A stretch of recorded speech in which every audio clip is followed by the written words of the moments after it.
Hello and welcome to me, Mr. AnderSiN, explaining why I wouldn't even be the indie advocate without Stan Lee and the importance of Stan Lee. Sadly, today, November 12th, we have learned that Stan Lee, the legend, has left us. And I wanted to take a minute and I wanted to kind of encourage creators to do this, to talk about what Stan Lee meant to them and how it's affected, how he has affected their life. And I created this thing that says, "Thank you, Stanley. You'll never be forgotten. We will make sure of it. Excelsior forever." 1922 to 2018. And of course, we're going to make sure that he survives in memory beyond this day. But I wanted to explain why this Chuck can come on the video. Yeah, Chuck, don't go far. I'll have you come on too, and you can talk about what Stan Lee meant. Let me get through mine, and I'll definitely have you come on in and talk about it. I wanted to explain the importance of Stan Lee to me. And to do that, we have to start here with this video. If you haven't watched it, the Pride of the X-Men is this fantastic cartoon. I want to say it came out in 1989, because that's when I got into comics. So I'm assuming it happened at the same time, and we can look that up while I'm talking to you guys. So I was a kid who was struggling to read, and I mean, I was really bad. I was the kid that they were, back in the day, they called it social promotion, I believe. Yeah, it's originally broadcasted, and I watched it when it was originally broadcasted at 6 in the morning. See, I was hyperactive, so they used to make me go to sleep at 9 o'clock at night. But I'd wake up at 6 or 7 in the morning because I'd only sleep 8 hours. So I was always watching this really bizarre early morning stuff. And for some reason, this was shown like really early. So I saw it in 1989, and it blew me away. It was about this young girl who had these abilities, and she was meeting this group of people who were like outcasts, and I absolutely loved it. Problem was, it was only a two-part episode. So there were only these 2 episodes, and there was nothing more. That left me to search out, well, who are the X-Men? And if you actually play the video, and I don't want to because I don't want this video getting ruined by a copyright nonsense, you can actually hear Stan Lee's voice, which is so cool because he narrates it.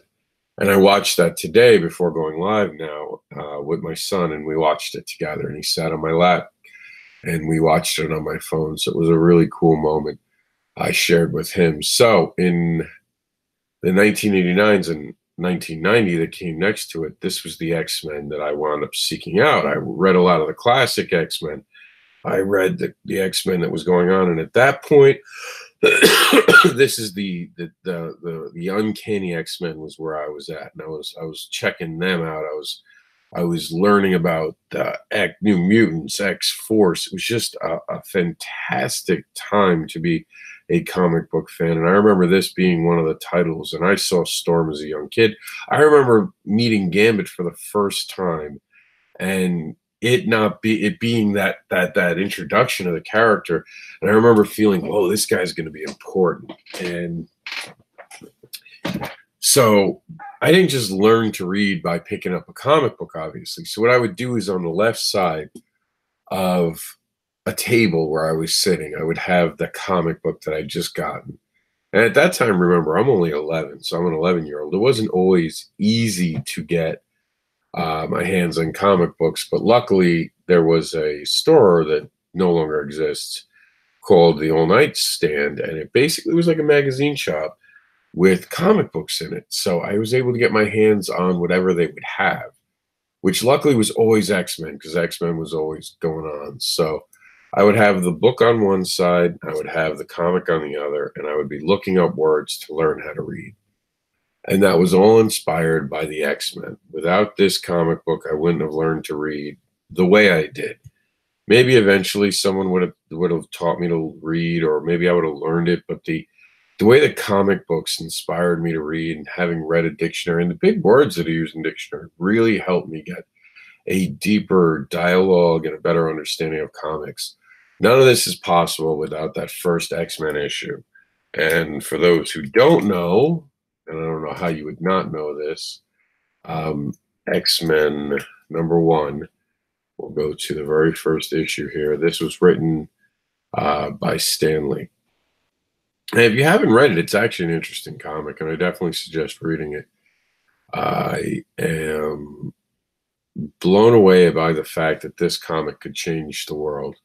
And it did. It helped to change the world. Magneto looks so weird now when we look at him now because he looks like he has horns in this. But this changed the world for me, this comic book, because it led me to read these amazing comic books, the X-Men, and it made me feel less alone, and it made me feel like I wasn't some little freak kid who no one would ever understand. It made me feel like I could be part of something. And Stan Lee gave that to me. And he gave it to so many other people by giving us these worlds to escape into. We had the dictionaries, we had Stan Lee inspiring us, and we became comic book creators ourselves. And we're going to continue that legacy that Stan Lee started by telling amazing stories. So that is me and how Stan Lee has affected me and how I'll always remember him as someone who's done it. And I've actually gotten my book signed by Jax the Anderson. So I got Jax the Anderson added to the book. I'm trying to see if I can get Chuck to come on now. So I had Jax the Anderson signed, my son's book signed. Oh, there it was. I think that was actually my live feed. Signed by, there it is. Let's see if I can get him. We can get on here. People are sharing it. Thank you for that. Let's say it's going to go weird for a minute because I think it's going to play my voice. Oh, got it in time. All right, so let's see where Chuck is. Anyone else want to jump on and talk about Stan Lee? Feel free. You guys can comment. I think this is it. Yeah, this is the video. Okay, the importance of Stan Lee in my life. Okay. Just making sure that we're in the right place. All right, so Chuck, want to join? All right, so I sent it out to Chuck. Excuse me for a minute while I shake the camera for the audience. There we go. Whoop. Breaking stuff. All right, so let's see if we can get Chuck to join us in the chat room here. Scrolling for Chuck. Let me see. Trying to see if we can get him to be part of this. Can I do an invite? Let me see. See if I can invite him. Okay, we sent him an invite. If anyone else wants to get in right now, oops. If anyone else wants to get in. All right, so we have Michael said he also had a draw, a how to draw TV video. I would never have been a comic book and animation artist if I didn't see his drawings and his great arts. I don't know if he was a great artist, honestly. I didn't realize he even drew, to be honest with you. I enjoy your live stream. Honor to Stan Lee and prayers to him. I just did a post as well. I am so sad he's gone. Yeah, and a lot of people have talked about, like, this one feels like a family member dying. And for some of us, we never really got to be part of it. All right, Chuck, you're here, but why can't I add you? Are you on a device I can actually add you, Chuck? You can come on the Hangout, actually. That's not a bad idea. We'll do the Hangout so we can actually get you in here. Let's do that. Let's share the link over here and get you on the Hangout. That's not a bad idea. And, of course, today's a difficult day for all of us. And like I was just saying, this was one of those things where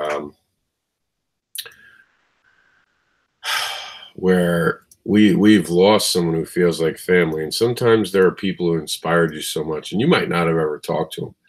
There are so many people here who you probably have not talked to in your life, but when they die, they feel like someone has been taken from you. And I think Stan Lee is definitely, for me especially, and I know for other people, someone that absolutely feels like it. So it's one of those things where, you know, I'm heartbroken. I know other people are heartbroken over this. And okay, let me show you the site.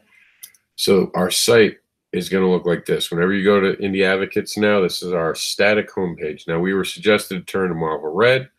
So to honor Stan Lee, we've gone to Marvel Red. We lost a legend, but a legacy for the ages, and the four is on top, of course, on purpose because of the Fantastic Four. And if anyone else wants to join in right now and talk, I'll send you guys the links too to come on, and we can all kind of mourn together, as it were, and remember Stan Lee. This is a video that's going to go right on our main page. It'll go right under here. I put by the way, the Pride of the X-Men, the full episode I actually is on YouTube. I put it on our page, on our website, so you guys can see it. One of the things I wanted to read, if you want to share your thoughts, you can share them right here. And while Chuck's trying to get with us, because he might be switching to something, he can come on with us. I'm going to go over now. This is from earlier today, and I wanted to read some of the comments that other people made. I actually literally filmed that as I knew what had just happened. So I'm going to read some of the comments that have come in, and we're going to go from there. So let's see. Jesse said, amen, amen. Sad day, a legend. Marvel Red, that's how it came up. Tom was the one suggested. And at the same time, it looked like Jesse said it, so the great minds think alike. Jesse said, stay true, my friend. True believer is Excelsior, enough said, and that's very true. This is a sad day, absolutely. Agree with that. Jesse Hansen, we're talking way back in 1993, because Jesse Hansen had actually, for those who don't know, gotten to actually sit and have lunch. Because some of you guys aren't, here, I'll play this just so there's something. Hey guys, I'm sorry. That's just me, though. You'll see me, but at least it's something better than a static screen. So, and it'll look like I'm talking now on it. People will be showing up and be like, wow, how's he doing that? And that was probably a tear. Honestly, when I was wiping, that was probably a tear, because I just heard about it, and, you know, it got a little bit of the water in your eyes, to be honest with you. So Jesse actually got to sit, because earlier in Comic Cons, there wasn't as much security. There wasn't as much fanfare, and there wasn't, like, people weren't worried about creators being hurt or anything like that. We're all just nerds getting together at these conventions, and we love talking to each other. And Stan Lee was one of the most gracious, honest people that you could be around. And I had the pleasure of being around him a bunch, because I lived in New York at the time, and he would go to a lot of the shows in New York, and it was an amazing experience for certain. And Jesse said, take the time to take the torch and the foundation he helped build and really, really make it count.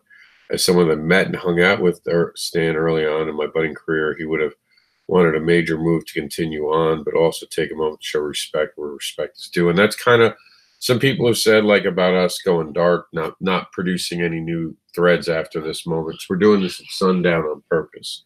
We're going to do 3 nights a morning. This will be our first night. Tuesday will be our second. Wednesday will be our third.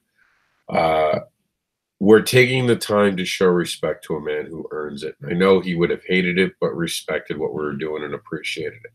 And it's definitely one of those moments. And you can see, like, it's very difficult for me to talk about it, because it means so much to me. Stan Lee gave me so much. And I don't know where Chuck is. Chuck, did you get it? Oh, there it goes. Chuck's saying something. It says send to Chuck Wrights. All right, let me send an invite to him. Chuck is definitely trying to be part of this, which is awesome. So we're going to quickly invite Chuck. Let's see. If Chuck, you probably can hear me. The reason you might not be able to call me is because I'm live. I think it stops it from going. So Jesse said that. Tom said he will always be loved by us all. Isn't that the truth? And they said, same here. I actually shook his hand. I never actually shook the man's hand. I never got to do that. I never got to shake his hand. Chuck is with us. Oh, look at this. What's up? Look at the shirt Chuck is wearing. I'm not even shitting you. This isn't on purpose. That's even better. That's even. I know, right? We're awesome that happened today. So I was talking about it. Tell us your story about Stan Lee. How did Stan Lee inspire you? Well, I mean, the thing is, I never got to meet the guy, and that always that bugged me. I really wanted to get the chance, and the chance that I'll never be able to, or the fact that I'll never be able to, that's rough. But I mean, I got in the same way you did with the X-Men, and the funny thing is that the first comic I ever read, my My foster brothers were Marvel fans. My uncles were, like, so much of my family loved Marvels, and I grew up with all that kind of stuff. And so I remember sneaking into my foster brother's room, and I really shouldn't have. And I read one of his comics, and I just remember one little moment because I was like 6 or 7, and I just remembered one little moment where Iceman had basically created ice cream on somebody's like Xavier's pie, and he was like, "Oh, look, now it's pie a la mode." And I remember just like that's even at 6, I was like, "Oh, that's so hokey, it's so funny." And I went back and I wanted to read the X-Men from issue 1 all the way up. And it turns out that that joke, that moment, was issue 1. And the first comic I ever read was X-Men #1. That's kind of cool, man. Yeah, I was gonna Right? say, wasn't that the first issue? Like the first thing I thought was like, wait, that's the first issue, right? That's it. Yeah. Yeah, that's the first issue. So I, a little scamp, went in and opened up his first X-Men #1, and I read that thing literally, and I remember doing it cover to cover. I read the whole thing, and I have been in love with Marvel, X-Men, comics, everything, ever since then. And I think for both of us, we're here today doing what we do because of him. But the thing is like so many people say, "Oh, he made a lot of shit." You know what? A lot of people have made a lot of shit. What he did is so far beyond just what he made. I mean, what he did was, I mean, like, it's ridiculous because storytelling, anyone can tell a lot of stories. And anyone can do that. But he did so much more than that. He created human beings. These were people with frailties. Before that, they were just like three-color characters who you could never equal up to. You could never be anything like the superheroes of yore because they were so much better than all of us. And these people became real people who had to actually overcome actual life, actual bullshit and issues, like the rest of us had to. And so he made it so that the masses could truly understand these characters and these worlds because there was that bit of realism. That little bit where you're like, that could be me. Yeah, and I mean, for those who don't know this story, Stan Lee started creating the comics he wanted because he was so tired of the bullshit comics that had been out there, and he was about to quit anyway. And he was like, I believe it was his wife who just passed away, I think 3 years ago now. Yep. Said to him, before you quit, why don't you just finally make the comics you always talked about making? She did, yeah, and that's true. I actually just finished reading. He has a little autobiography, and it's like a comic book form autobiography, and it's awesome. And I got it for Christmas a couple years back, and I just started reading it. So it's kind of crazy that I'm doing that now too. Yeah, it's. I mean, the inspiration of Stan Lee. You can't say that he didn't change comic books. We talk about a Bill Finger and his importance, and Bob Kane. But when you talk about the giants of comic books, like there are so few names that have really altered the course. I mean, you made one character that was fantastic, or even 2 and 3. That's one thing. People don't realize Stan Lee molded Marvel. In Marvel's Yeah, like get Golden Age in Marvel's history. Marvel did better when Stan Lee was in charge. Just the truth. yeah, yeah, absolutely. Yeah, that's not even really debatable. Yeah, I mean, it's fact at this point, and yeah, I mean but so many people are like, oh, what he did for Marvel. Honestly, screw Marvel. What he did for comics, what he like, I mean, everyone from the top dogs at DC, all the way on to you and me who were doing the indie stuff. We were all touched by what he did and by his works. So, I mean, yeah, it's definitely one company does not get to own his legacy. He gave that to all of us. Yeah, and he was also. I think what he also did was change how stories were told. Yeah. Forever, I think it's just writers. I mean, you see it now going into the silver screen. This is content that is brand new to everyone else, and we look at the silver screen and go, "What are you guys talking about? This has been around forever." Our entire lives. Yeah. Yeah.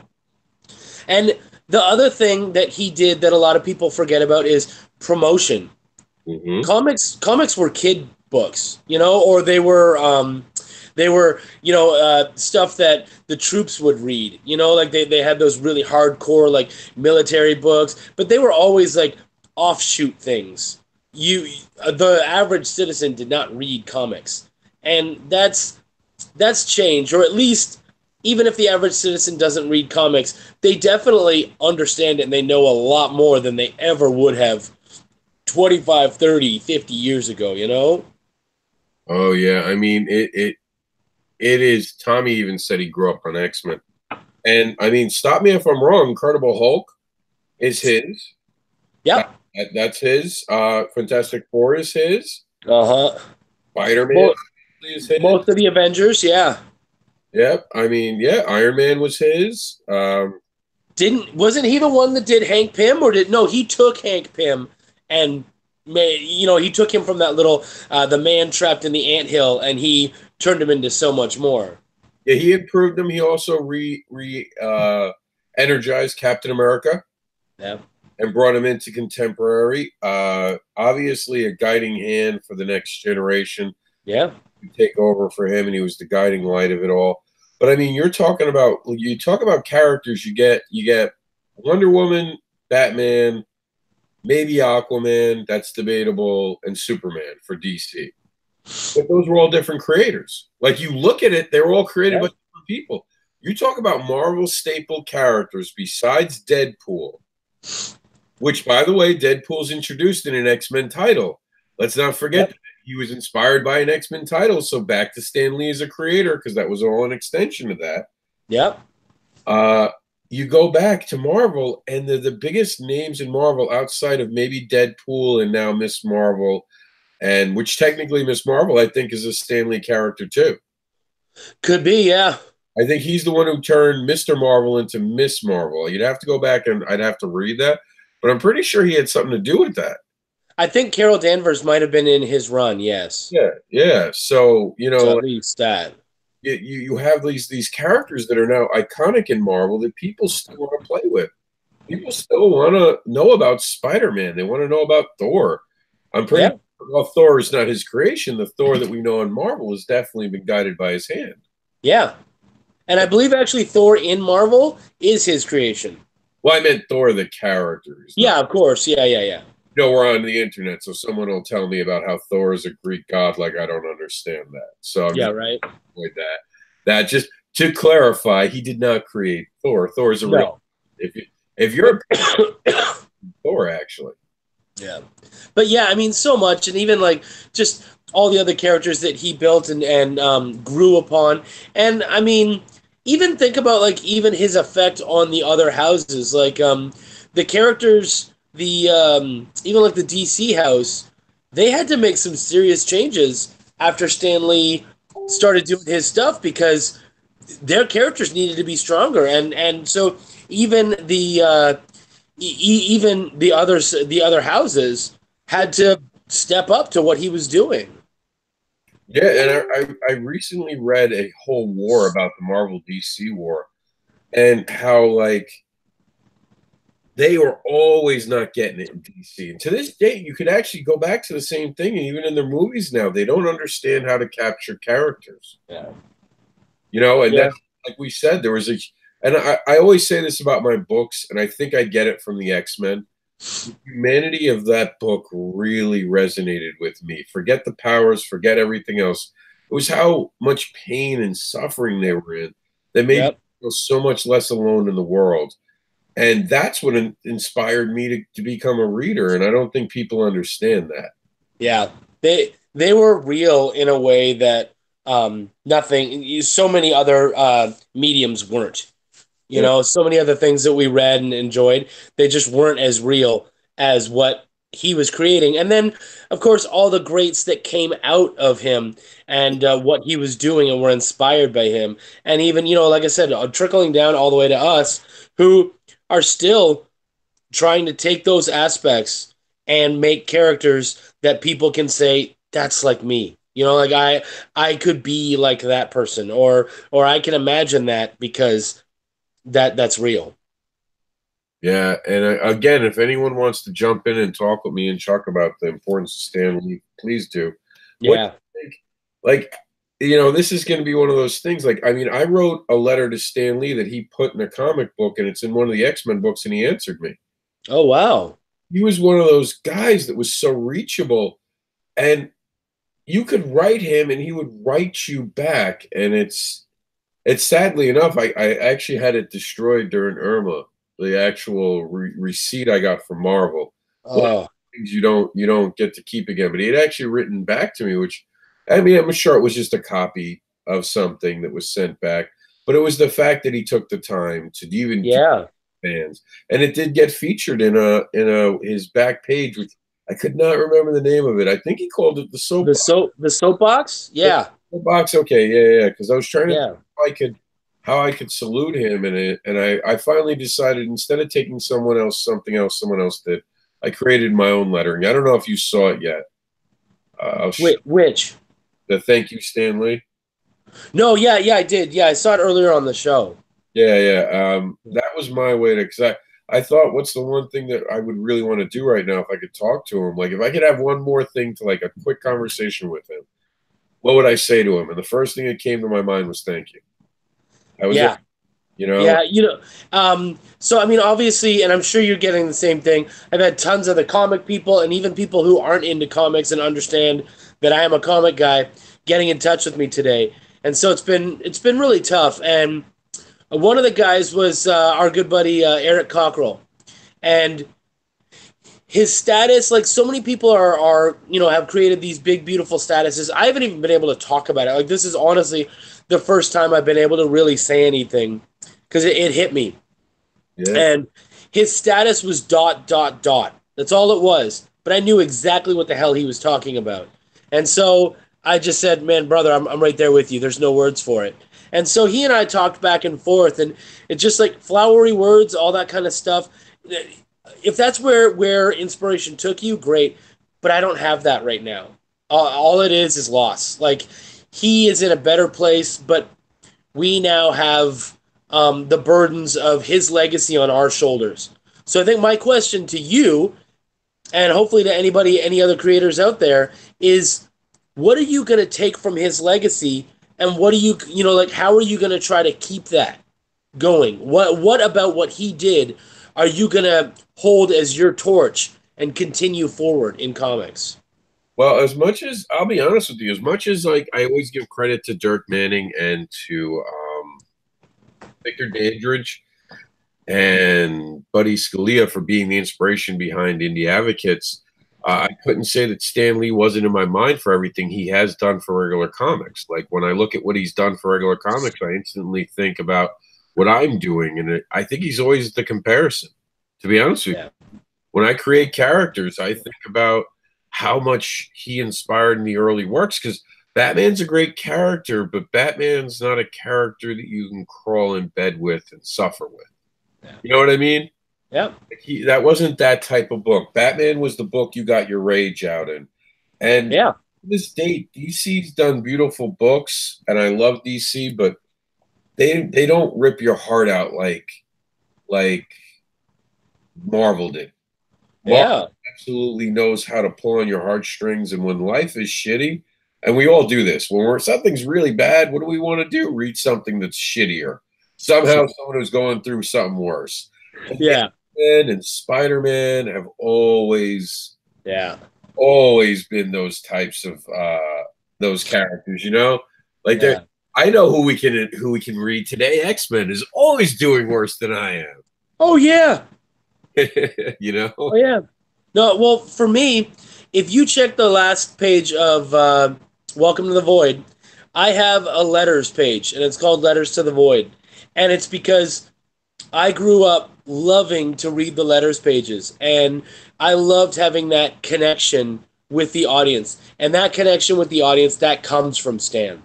I mean, he was the one that did that. And so every time I'm out there, and when I was out there this weekend, I'm sure for you too, at a con promoting and talking to people, I was summoning my inner Stan. Like, I saw press and I'm like, hey, come on over here. We got the best stuff going on. This is indie comics where it's at. And when I'm doing all that kind of stuff, the whole time it's my inner Stan. You're summoning that piece of you, and he's like a fucking comic avatar that we can now summon and that we can hold with us and say, Stan's here and he's got me, and we're gonna march into battle and we're gonna show off some amazing stories and get people really excited about some awesome stuff. And I love the fact that even when he didn't like something in a public view, he never really bashed on it too badly. Even DC, Yep. he would give like the tongue-in-cheek answer. There was a backhanded comment, but he'd always say, "But they're creating. There is good creators there. There's that I'm trying to steal. There's content there that I'm jealous of." So Yeah. he always found a way to be so human. And like even in his last couple months, man, he was clearly being taken advantage of. And I'd said this earlier that as creators, we really need to start a union or something, or to make sure that no one does what they did to Stan Lee, where they were carding him and telling him how to sign his own name. Credit to Neil Adams. He's the one who called out and made me look into it. And then I started sharing it and everyone started sharing it. We need to make sure we take care of our fellow creators. Well, and even did you hear about what Kevin Smith did? No.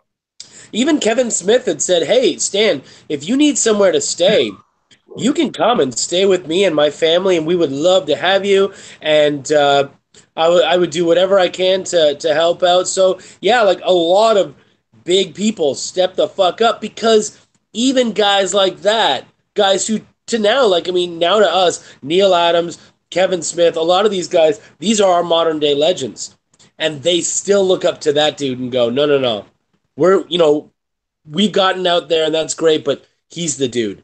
And it's funny because when you talk about like a Mount Rushmore of comics, basically you say Kirby, Lee, and then you fight over the rest of the names. But it's always Kirby and Lee. Always. I think that Adams belongs up there, Neil Adams, because he's always been an advocate for creators and wage. He's changed the industry, and for what he's done for people is like you put Stan Lee and Adams together, and that's why we have the comic industry we do now, where creators are no longer taken advantage of. And that's very important. Yeah. Michael said, "Rob and Chuck, you both are true artists, and I miss him sadly. Keep drawing, Rob. My friend, lots to love to our fellow creator, comic animation artists. We must stay strong. True heroes, we are keep draw. Rob, always, Michael, your friend." And thank you, Michael. You know what? Chuck had said that he thought we shouldn't have gone dark on indie advocates, and I understood it, because I do agree Stan Lee wouldn't want it. But I think it's one of those moments, and I'd said this to you, I don't know if you saw it, but one of the things that I instantly thought about was that Stan Lee at the time when Kirby died was still in charge of Marvel enough that he closed the site for 3 days. And Kirby wasn't even with Marvel towards the end, right? Actually, he was at that point at DC. They kept him on contract till he died.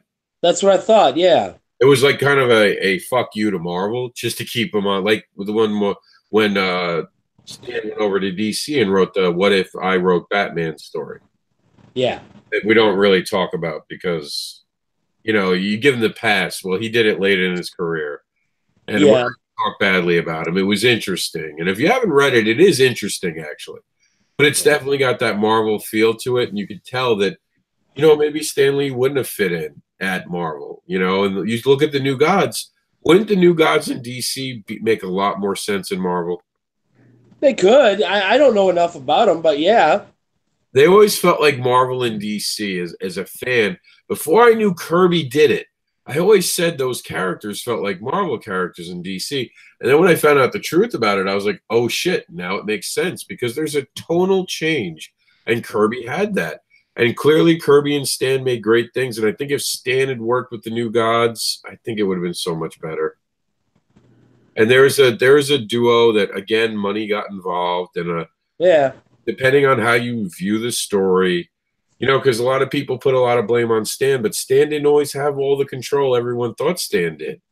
Yeah, and honestly, at this point, I don't think it's worth hashing out, because really, that shit. I would hope is all water under the bridge, and now it's about the books. What's up, Travis? Well, we get to. There he goes. We get to tell the legacy of these guys, so it's up to us. So, Travis, welcome to the to the show. Why don't you tell us how Stan Lee's inspired you? For me, I mean, I just did a Facebook post. You guys can hear me, right? Yeah, you're Yeah. good. I mean, for me, I grew up in a family where right and wrong was kind of, there was a lot of gray. And for me, Stanley really taught me those values. The characters he created through Spider-Man, through Fantastic Four, Iron Man, Captain America, and those books, Marvel. I learned those values from it. So for me, it's a big deal. You guys look frozen. Are you guys frozen? No. Okay. The main is we're not moving it. That's why. Yeah, no, it's so for me it's so more personal, Stan Lee, the pages of Spider-Man for me is how my moral compass works, how to treat women, when I've gone too far, even when you're talking about juggling women, when you're talking about that stuff in early dating relationships, he taught you, like, there's a certain line that if you go past that line, you're a dick. And you can't go past that line. Peter taught you that, in that at the end of the day, regardless of what's going on, how you treat and take care of your family is what defines you. So those are big things for me. And then you look at the Fantastic Four and, the cluster F of their family and that it matters to them. You look at Magneto, Magneto, my personal favorite of all that. The reason why I love Magneto so much is the guy. I have been that guy doing the wrong things for what I believe in because the end result was right. Yeah. So I'm trying to get to the end result so I can relate to that, and I can relate on that extra level. The X-Men with diversity, learning, to accept people, and even Daredevil accepting people with disabilities and what that looks like, and that they're special. My brother has one arm.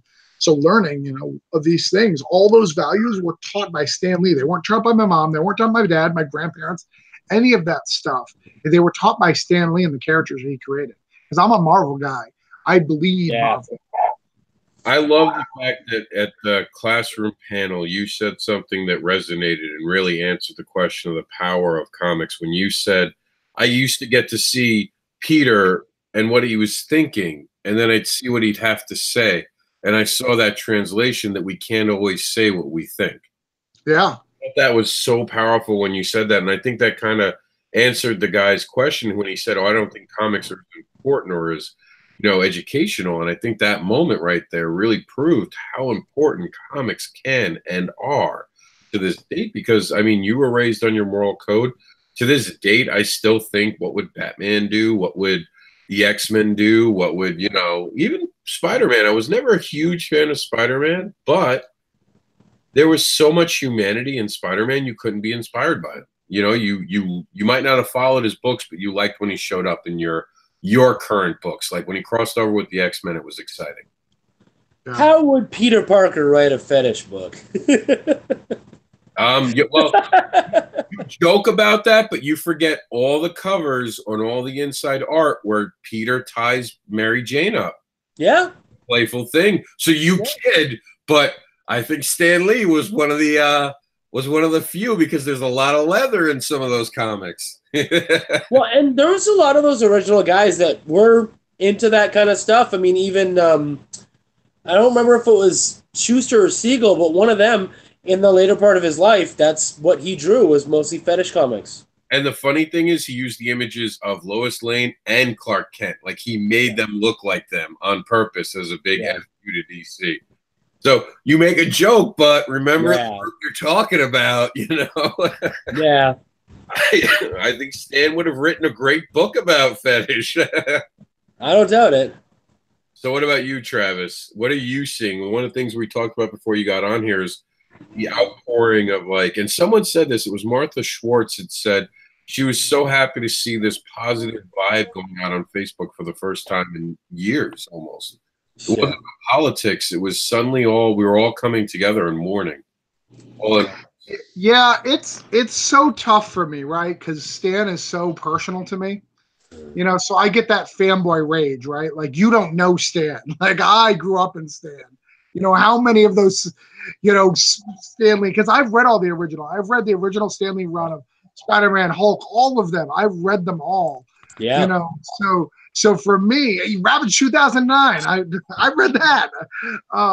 So you look at these people who have this who, if you ask them, they'd probably tell you that Stan Lee created Batman because they don't know the difference. But he is the modern creator of comics. He is the first celebrity from comics. Yeah. Period. Because the Batman guys never got their shot. They were buried. Schuster for Superman, they were buried, and they had to fight to get their recognition. But Stan Lee didn't have that because Stan Lee took things that weren't popular. Stan Lee was like, all right, I mean, I guess this Captain America is selling, so I'm going to do it. It actually goes back to a conversation we had last week where I think it's Marcel Dupree said, you know, what do you write? And Stan Lee was like that. He wrote, you know, romance books, and he wrote war books. And then one day he wrote a superhero book and it sold. So he wrote what people were buying. That's it. It was simple as that. If romance would have sold better, there would be no superheroes, you know? Well, we were talking about this before you got here, and me and Chuck agreed with it. I thought he brought humanity to comics like we'd never seen before. Yeah. Well, yeah, he was the one who got that superheroes need to be three-dimensional. They have to have families. They have to have things that care about it. Prior to that, it was just they did something and it was great, and their alter egos didn't matter. And DC has still struggled and never been able to break that box fully, where Marvel, every single one of their characters, that's a staple of how you make a Marvel character. You're not allowed otherwise. So that's a huge impact. But as we go forward, man, it's going to change the world. I mean, I'm hoping that Marvel has an ace up their sleeve of a Last Stan Lee written book that they've been waiting for his death. I mean, the guy was 95. Could you not have? You have to have something. And I'm hoping we have that in the next couple of weeks. Well, hi, Chuck. I don't know that I want to read anything else by him. Like I know that sounds kind of weird. You know, so many of our heroes, as they got older and whatnot, you could feel the edge kind of dull. Like, I'm a massive Chris Claremont fan, but what he did in the 70s and 80s and what he's done in the 90s and 2000s, it's not the same. It's lost something. And that's not that, you know, he's not as good, but I don't know, man. There's just something that's missing. And I think the same was kind of with Stan. And so I think I'd much rather just see this outpouring and seeing a best of montage and that kind of stuff. I'd rather do that than read some story and go, fuck, I remember when he was really good. So, nah, see, I disagree. I want to see I want to let Stan say goodbye. Because if he wrote a story, it's going to be a Stan says goodbye. And it doesn't have to be beautiful. Yeah, it's saying goodbye. You know, I mean, I bet you they wrote it for that. That would be amazing. You're gonna die. You're 90 years old. And Claremont, though I agree with you, and I know this is going to sound like a mark, it really is. But X-Men Black, he wrote a Magneto one-shot, and it's very, very timely about what's going on with the refugees, with the refugee situation.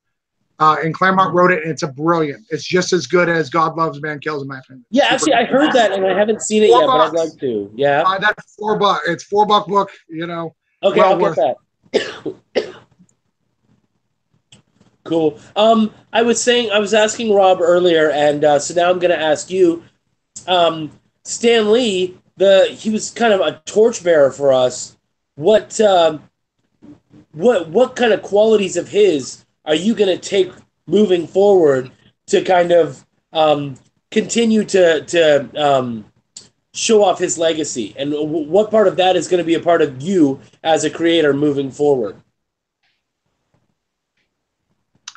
You already see it. You've already seen it, Chuck. And let me tell you how. If you know what I'm talking about before I say I know exactly what you're talking about. So for me, for Stan Lee, what I take is I look at something, I look at a comic page, very, very different, and I see how it can be used. Chuck had a situation where we wanted to write a 4-page story.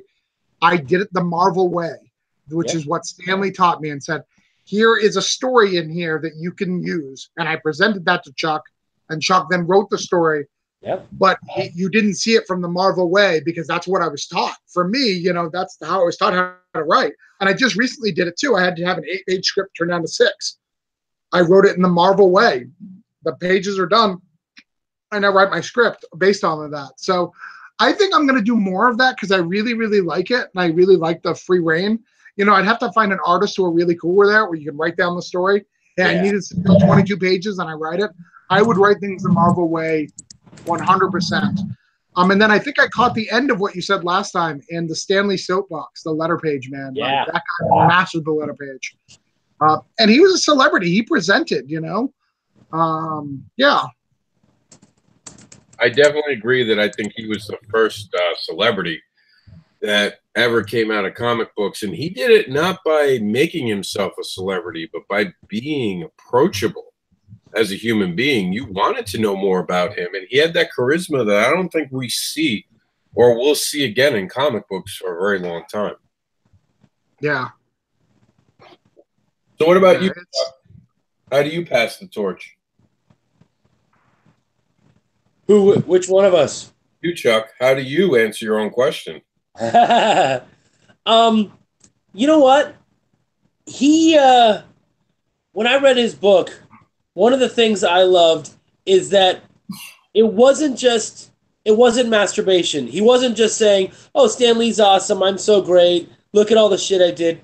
He talked about all the amazing artists he worked with, all the fantastic editors he worked with. He pushed everybody. And that's the torch I'm going to carry, is that whenever I'm out there, I'm talking about the people who I love, the people who I've worked with, the people I've seen their shit, you know, the reviews that I do, all that kind of stuff. It's not about necessarily trying to get my name out there. Of course it helps, but I'm really excited to share the love and to talk about things that I'm passionate about and people that I'm passionate about. And the thing is Stan brought people into comics. His characters became people, and his people became characters.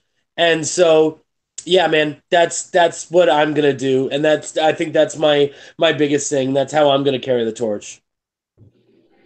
So now, here's a question for both of you. What's the plan for the next couple of days? I know we've all had enough time to be like, this is what I'm gonna do. Like me, I want to go out and wear Marvel shirts. I see that Travis is ready, and I want to watch some Marvel movies. But I also want to spend the next 3 days, as I'm not on Indie Advocates, doing something to honor him. I'm going to spend my time creating. With the time I would have spent on Indie Advocates, I'm going to spend on my own creations and continue to create like he would have wanted us. What about you guys? How are you going to honor him in these next 3 days of mourning and beyond?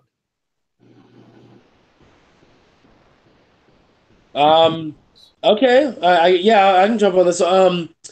For me, I think a lot of it is going to be creating. It's going to be taking that pathos, that pain, and writing it and turning it into something. And I mean, that's what a lot of his stuff was. It had real feeling and real sensation. And so I think I'm going to take the raw nerves and write and see what that turns into. I don't have any real plan. And I think if you do have, and this isn't, okay, sorry, just for me, if I had a real plan, then it would mean that it didn't matter as much to me because my head was already in there and was already into trying to plan and create shit. And for me, I just got to make something happen. And so it's going to be about taking off the raw nerves and just seeing what that turns into. Travis, you still with us? Yeah. I don't know what I'm gonna do. I mean, I am super emotional. Like I cried. Like I literally cried a little bit. I didn't cry when I first heard. I was with a friend, but the minute I got it and let it sink in, you know, and I've expected to be sad about this for a while because I'm a Marvel guy. Like you're like, I'm gonna wear Marvel shirts for 3 days. That's just a normal 3 days for me. I'm always wearing a Marvel shirt. I am Marvel through the day. In fact, I used to joke when I first got into comics, you want me to create good comics? Put me in DC because I have to work. Marvel, I've been planning stories for years. Throw me in DC. I'll do way better work. Seriously, because I'll have to be creative and I'll have to do that. I don't know, man. I'm gonna really I'm gonna delve and see the people who've really been influenced and really known him. I'm looking forward to seeing what Kevin Smith says. I mean, they had a great relationship. I want to see what Joe Quesada and some of these Marvel guys, I want to see what Marvel puts down the pike. The tribute from Marvel I am more excited about seeing what they do than anything I've ever seen, because I've seen these tributes for years of these creators who I can go, yeah, I really like the guy who created Ghost Rider. I really like the guy who created Doctor Strange. I really honor, the last great acknowledgement we had is Kirby when Kirby passed, in comics. And it's a legacy. One of the greatest things that Marvel does is a legacy of passing this on. And actually let me even revise that. Marvel and DC. Because I've seen Marvel and DC both put the opposite characters in their legacy page, like to honor them and not care about the character crossover, not care about the drama. It's a powerful time. And I really hope that people get to pay tribute and that Marvel reaches out. I know it's a money grab, but it's also a reflection of the pain. Because I need that. I need that from the father of modern comics. I need to know that he has a legacy and that we honor that for as long as we can. Yeah. Avengers 4 is going to cry. Like, his cameo is going to break you. I know, right? I can tell you. He has 3 cameos, if the rumors are true, already filmed. 3 or 4 cameos that they can use, knowing that he was going to pass. But I wouldn't be surprised if they did things just to be able to use it for the next 5 or 6 years. If they just he'll never not be in a cameo. He just won't have a speaking role anymore. And it's funny, you talked about crying. If you actually go back and watch the video that I had filmed when I first was talking about what we should do, I didn't realize that I was crying on camera and just wiping away the tears. Yeah. And it was that raw that it was like I was so busy talking that I didn't even realize what I was doing.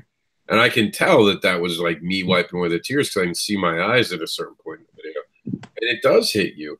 And it's funny you said about the 3 days of Marvel. See, I understand Lee by promoting my own books on my chest because he would love that. So I wear my own T-shirts around town constantly. Yeah. Well, one of the things, Rob, that I want to say about you, when you asked us about what we do, one of the things that you do on a regular basis is advocate. Stan Lee was the biggest advocate of every book and everything that he did and of comics. You could walk up to him and say, hey, what do you think of Spider-Gwen? And he would tell you how great Spider-Gwen was. I promise you he does not like Spider-Gwen, because of the thing. But he would advocate for anything Marvel. Even DC, he would advocate for comics, That's what you do, You get you on a phone, you're advocating for your buddies, and you have that heart of Stan Lee in you, Rob. So you should definitely get honor that. I'm touched that you even mentioned the same category as him. It truly means something. Like, I don't even know what to say, and I'm a big mouth, and you know that. That's right.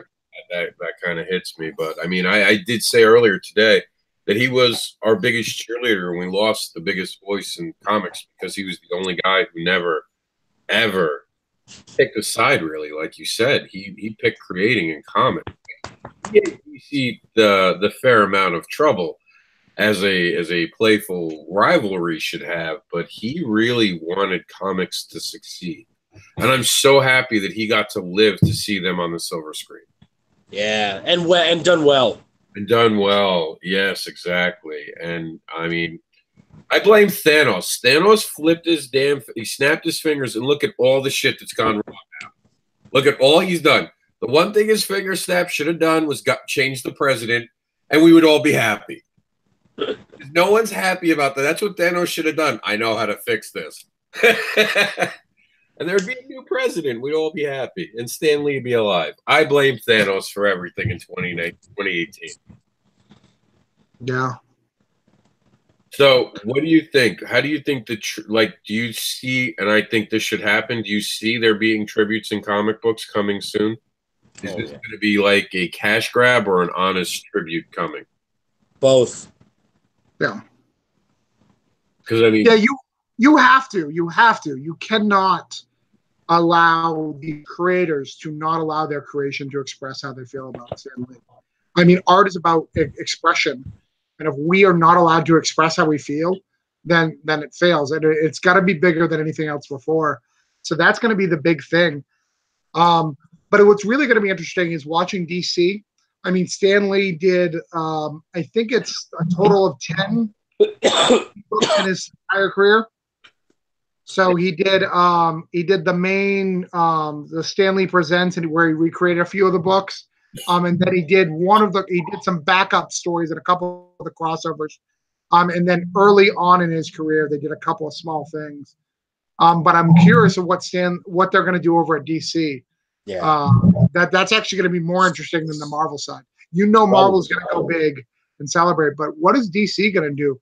Because DC's built on the Marvel and DC are both built on their rivalry. Without their rivalry, they would both crumble and die.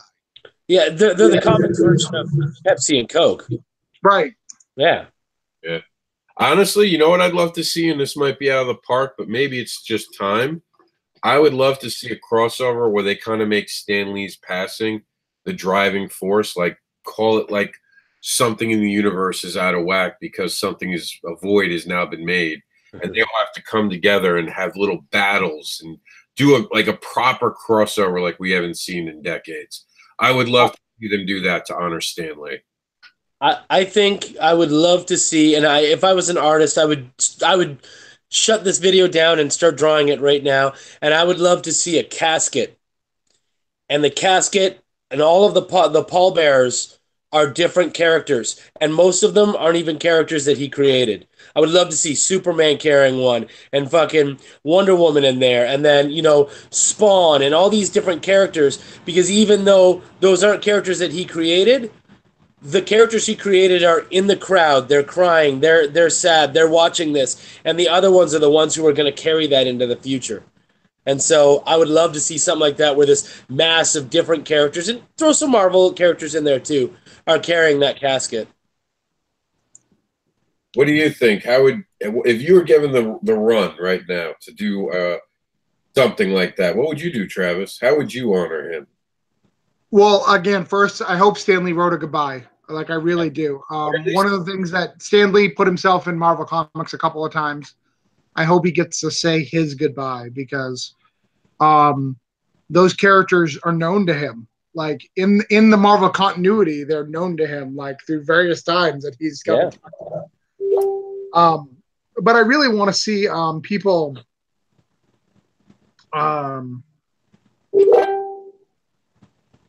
I would love to see people share what Stan Lee did for them. I don't know. Have you guys met Stan Lee? I have. I don't know if you guys have. I have a bunch of times, actually, because I live in New York at the time. Right. Yeah. I've got a couple of pictures. I've got a couple of times that I've met him.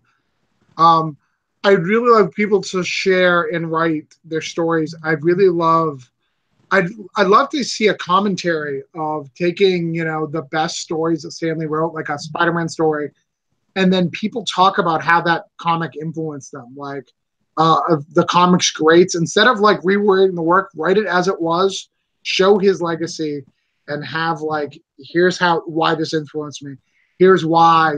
Here's the parallel to this and to what I did in Neil Gaiman's Sandman, for example. Because everyone has those stories. And you're seeing them right now. If you look on Twitter, if you look on all these things, these people have these connections to these characters and to these feelings, the iconic Spider-Man lifting that big metal thing that's on his back so he can get I saw that, yeah.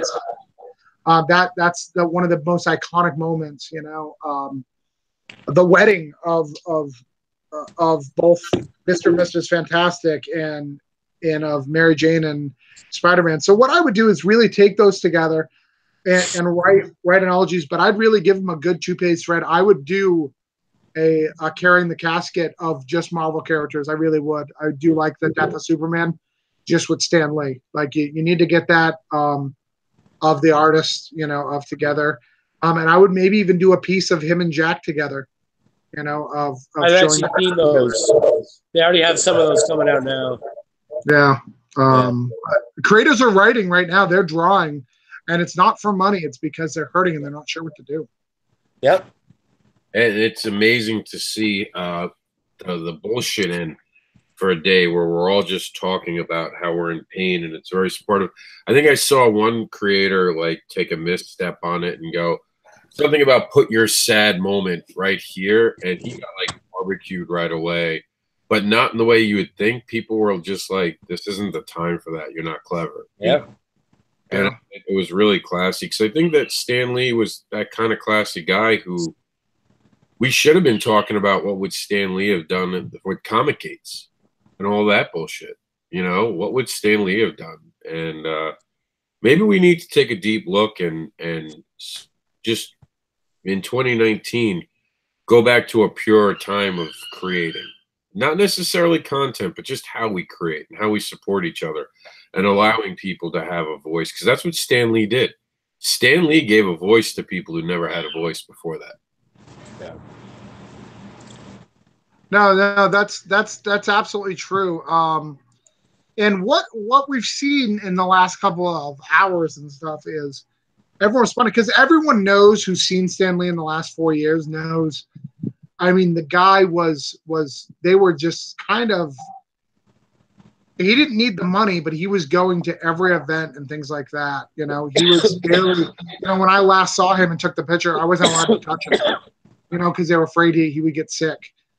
And it's kind of, those things are sad. And I think that a lot of people, we're going to see those stories of people who are angry and frustrated about the last years of his life. But you know what? You take that and you look at, I don't know if you remember, Rob, but in 2017, he was only the last time in Florida was his Orlando thing.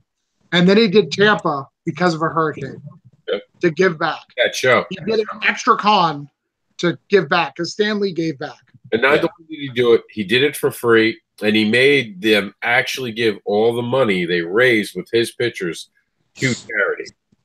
It was actually written in his contract, and I was at that show, and I can tell you, if he hadn't shown up, that show would have never happened. We would have just been standing there twiddling our thumbs, and there were a lot of mad people because when Stan Lee left, everyone left with him. He was the draw.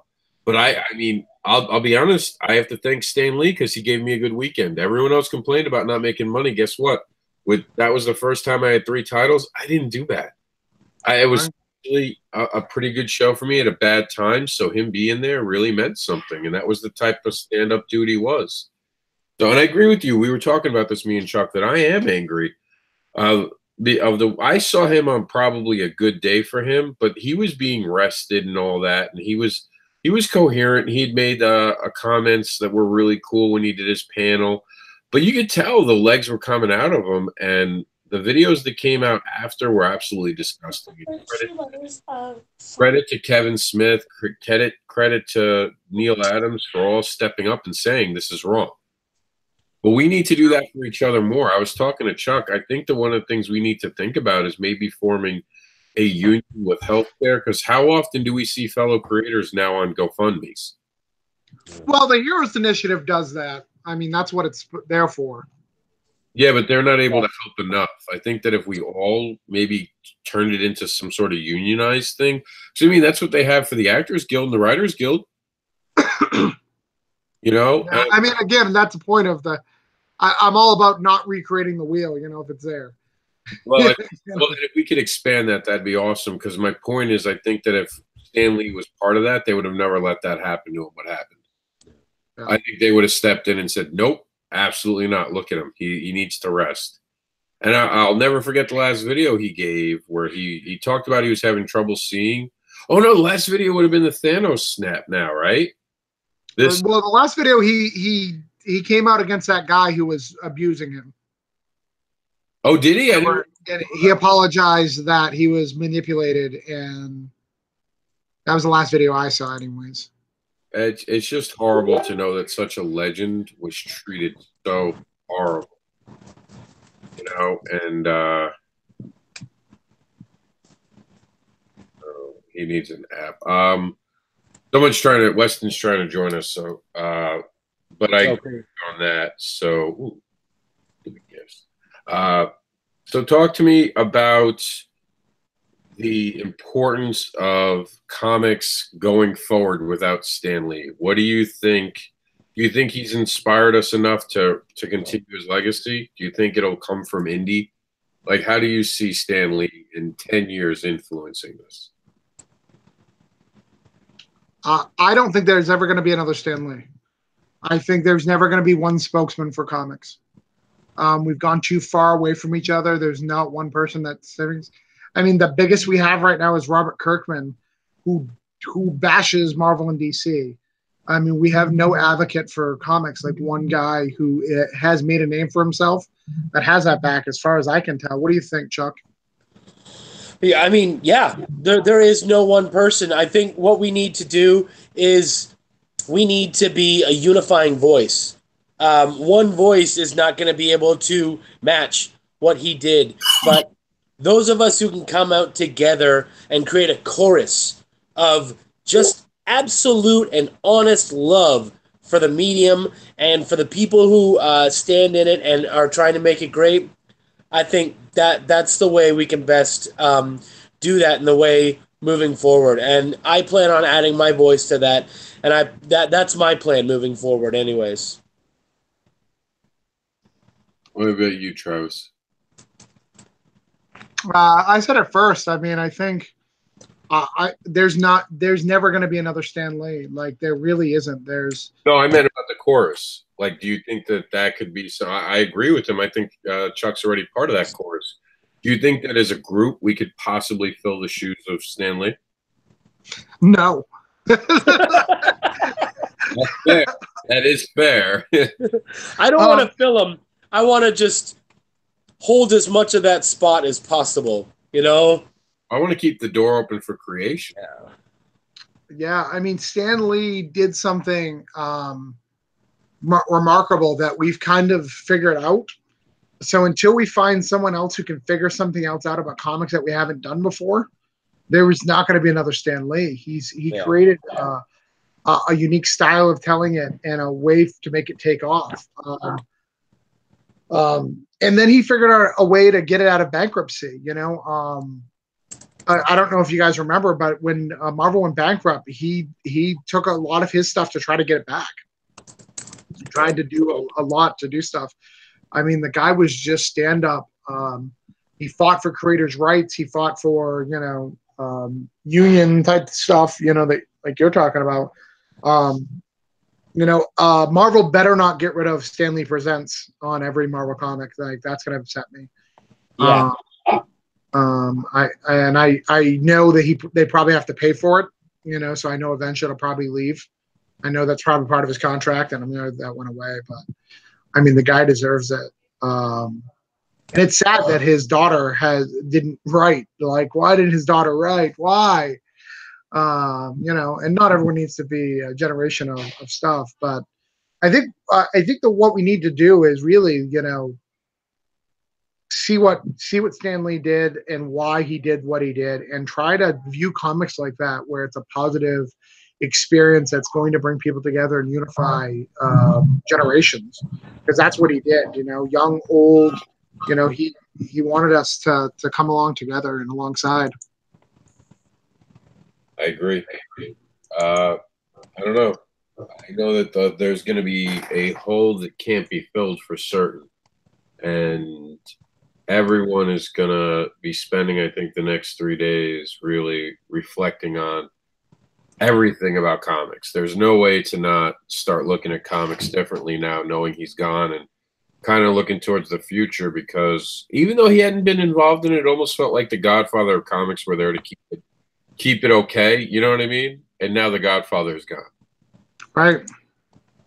So, any closing thoughts? Because I think that we pretty much covered it all, and I think that we've got a great tone. So I think you know what Stan Lee would have liked. I think Stan Lee would have liked you guys taking a moment to promote yourselves. So why don't you guys tell everybody how to follow you guys and where you'll be next? You know what, actually? I think what Stan would have loved is for us to promote each other. So I want to talk about Travis. Travis has Broke Down and 4 Dead Bodies. Travis, where are you going to be next, buddy? I will be in Claremont in Florida. All right. This Sunday? Yeah. What about your show? So this Sunday you're gonna find my boy Travis. He's gonna be in Claremont, Florida. He's gonna give you some awesome books. Are the colored issues done yet? They're done, just not here yet. Hopefully this week.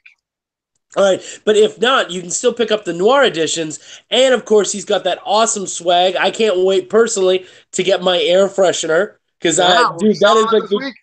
that's the coolest idea I've ever seen. So I think that's what Stan would do. Stan wouldn't toot his own horn; he'd toot someone else's. So guys, keep an eye on Travis Gibb. He's got some great shit coming, and he's gonna keep bringing it up. And you know what? I think my new motto from now on is gonna be WWSLD. What would Stan Lee do? That's good. Where are you going to be on Saturday, Travis?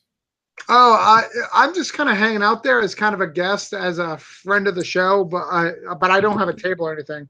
I'm going to be at Famous Faces and Funnies for their mini free comic book day, Nice. which somebody has to give me some blank covers for by Saturday.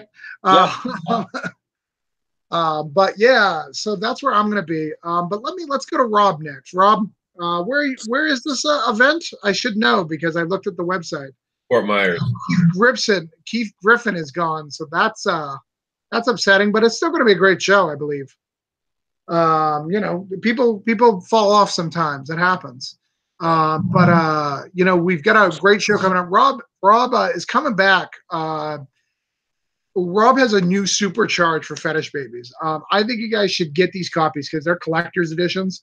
So if this is the last time to see Fetish Babies in its original form, I think as someone who's talked to him on the phone, that we've got some really cool stuff because he's creating new ideas and expanding his market. And I know your whole line, except for Jack's, is really getting a reformatting and a real tooling. Isn't that right, Rob? Yeah, we're going to be this winter while I'm off. I'm making changes across the board, adding some new content, making new changes. Well, and even Jax, because I was just sent a Cat Dad and Supermom script. So even Jax is having some work done on him. So yeah, all across the board. Well, yeah, we get the spinoff, and I think you really like that because when we had talked recently, Chuck actually inspired the story. Just talking to him, and I was excited to get his feedback on it because he inspired. I don't know exactly how it all went together. As a writer, we never fully understand how it comes together, but that conversation really helped me fill in all the blanks I'd had. So it's always great to have great like-minded people. Which, since we're talking about Chuck, one of the things that we can talk about Chuck on is the fact that he has Welcome to the Void shipping out very soon.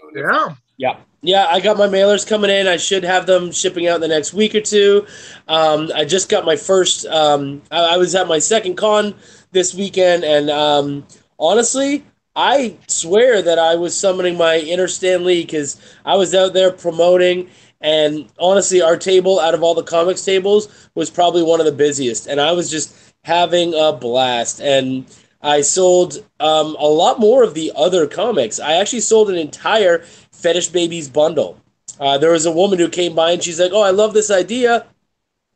And she said, "My problem is, she goes, $30 for all 3 books. That's a fair amount." And I was like, "Well, what do you want to do? Like, we can work it out." And she goes, "I sell mystery boxes." I said, "Fine, I'll trade you for a mystery box." And so she was so excited. She brought 2, and I gave her like another Welcome to the Void, and like we just had a blast trading things off and making everything happen. And yeah, man. For now, I don't have any other gigs set up, but it's catching up on editing. It's getting more Welcome to the Void stuff done. The actual book is the second issue, or the next issue, sorry, is almost done penciling and inking.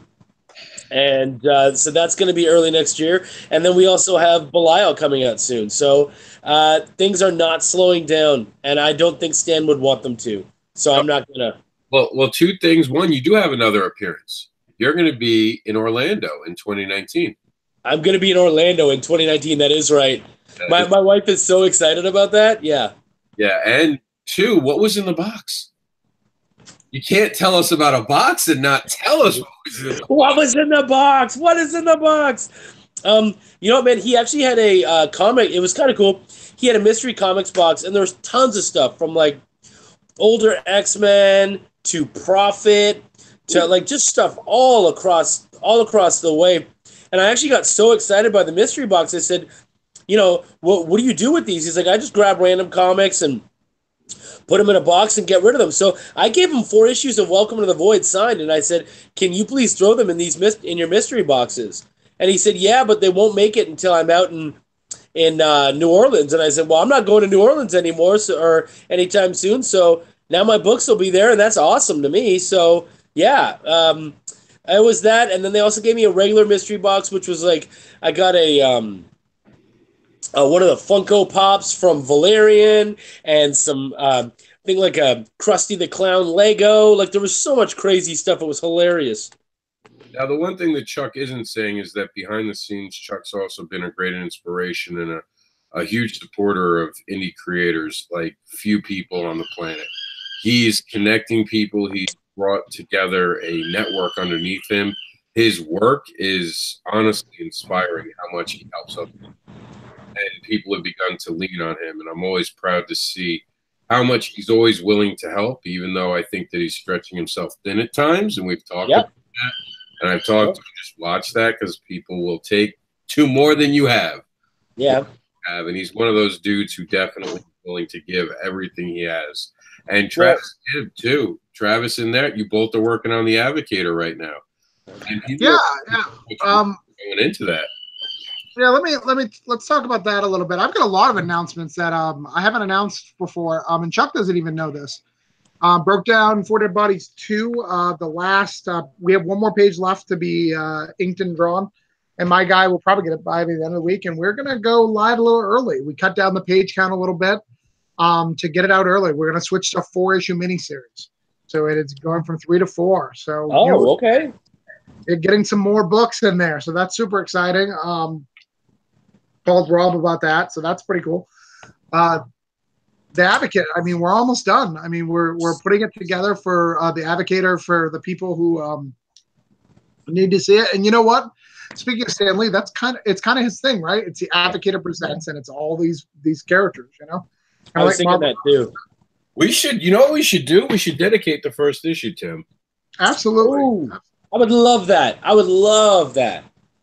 Absolutely. I actually was going to talk to you guys about it too. I really like the way the 4 Monkeys has their opening panels. Is it 4 monkeys, 10 monkeys? I don't know how many monkeys. The 4 monkeys. Yeah, you see how they had the panel before the story? I think we should have that. But maybe we'll do that. Maybe we'll have that where people can talk about their stuff, and maybe we can talk about Stan Lee. Maybe we can give a tribute to it. I think that would be cool. I think it'll come out soon enough to do that. Yeah. I'm not sure if I'm allowed to announce this, but I'm going to announce it here. Just don't tag me in it, okay? So only people who saw it. I'm also working on a book called Dog Days for Evolution Publishing. It's official. I did the second issue right now. So I've written fun, and for them, they write 8-page stories. So really, it's like what is that? Would be 4 issues of what I created because it's a 12-part storyline. But yeah, I did about 36 pages so far, and I'm writing another, 34 or so to finish that off, and that's going live. Why Faith, the anthology, I got that coming out at the beginning of the year. So the beginning of my year, it's stacked. So I'm going to need a lot of support to try to make all these things happen. But yeah, no, it's going to be fun, and I'm excited about the ride. And don't forget the mini coming out soon. The what? The mini you. Yeah. Well, but I've already made that one. I feel I've done all the work on it, right? Like once it's out, like it's fine. It's done. Soon. As of April, you'll be back to dirty diapers. Yeah, it's been a while. But I'm excited about that. And I'm trying to create as much as I can before then to try to get some stuff done. I actually just met with someone today to talk about a broke down story that needs to be done. So I'm trying to get that. I want to get another anthology, and I've got some ideas. So we'll see what happens. Yeah. That's awesome. And Chuck, what are your I know you were talking about something. What was it that you were going to be part of? Was it another anthology? I'm like drawing a blank at the moment. You were talking about being part of something with online the other day. I'm not 100%. I mean, honestly, I'm a part of a lot of shit, and there's even stuff that I'm not 100% sure of. Eric Cockrell and I are actually working on a little novel series together. I haven't been able to do too much work on it, but we've got that going on in the background. Got lots more editing work that I've been doing. I actually have a Belial mini story that we're going to be doing based on our character Link, which is he's already become like our blow up character. The story's not even out yet, and people just love him. So I did an origin story for him that's almost done, and that's going to be probably in like a Nerd Nation radio or something like that. Like we're going to get that out and showing it off. So there's a lot of stuff. 2019 is not going to slow down at all, I think, for any of the three of us. So it's going to be another big year, guys. Yeah, I agree with that, and I think that we all are going to carry the torch. And you know, I can say that I'm thrilled to know you guys, and right back at you. Happy that I could spend tonight with you guys dealing with this day. Because if there was any people I'd want in a room right now, it'd be you guys. Yeah. Talk to you about what's going on. I think Travis went bye-bye. I think he did. I think he started crying and didn't want to show the camera. That's probably it. I'm holding myself back, pinching myself. It's easier that way. But for Travis, who hopefully will hear this, I do appreciate you guys so much, and thank you, brother. I appreciate the entire indie comics environment, and we'll be back in 3 days. We'll be back on Thursday doing what we do, and until then, take your time, talk to everybody about how you're feeling, and let's get through this together. Yeah. All right, so that's it. This is Indie Advocates signing off for 3 days. We'll see you after. Thank you for being on, Chuck. Thank you for being on, Travis. Thank you, brother.